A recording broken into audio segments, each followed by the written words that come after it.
ننګرهار کې د پولیسو له ښوونیز او روزنیز مرکز د ختیځې سیمې 430 پولیس فارغ شول چې د فراغت وروسته به بیرته د ختیځ ولایتونو بېلابېلو سیمو کې خپلو دندو ته دوام ورکړي.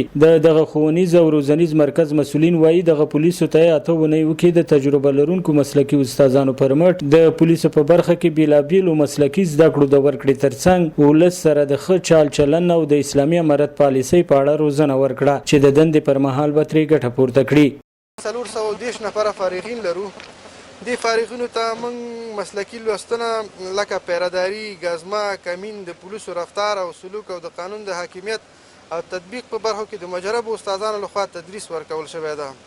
او همدارنګه د شرعي دورو لپاره علما کرام لرو، استادان هغوی شیخ صاحبان دي، هغوی ورته درسونه ورکړي دي.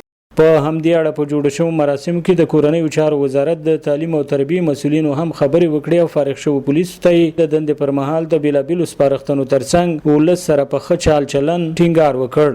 تاسې څه زده کړي دي، جامعې ته وړاندې کېږي، د اسلامي نظام ښه نمایندګي وکړه. تا داسې څه در زده کړل سوي دي، ته د دښمن او د دوست تشخیص وکړه. ته په پیرهداري کې، ته په ټاور کې، ته په چک پاین کې غفلت مه کوه. خدای مکه چې د تا د غفلت له وجې نه ملت او نظام ته صدمه ورسېږي، په دنیا او په آخرت کې به بیا د دې جوابګوی ته. په همدې حال کې له زده کړو فارغ شوي پولیس خوښ دي چې د مسلکي زده کړو روزنیزه دوره یې بشپړه کړه. دوی ولس ته ډاډ ورکوي چې د خوندي چاپیریال د برابرولو برخه کې به ورته نه ستړي کېدونکې هلې ځلې وکړي.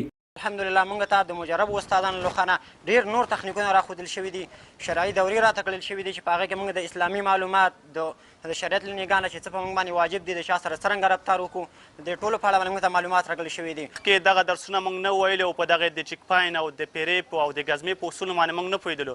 نن الحمدلله موږ په دغې ټولو باندې وتوانېدلو چې څنګه پیره ترسره کړو او څنګه چک پاین وکړو او څنګه ګزمه ترسره کړو او په څه ډول سره یو مظنون شخص وکولی شو چې ونیسو. دغه ښوونیز او روزنیز مرکز د مسؤلینو د معلوماتو له مخې د اسلامي امارت د حاکمیت له پایله یې تر دې دمه له دغه ښوونیز مرکز څخه 14184 تنه فارغ کړي دي. سباون ساحل، وحدت نیوز، ننګرهار.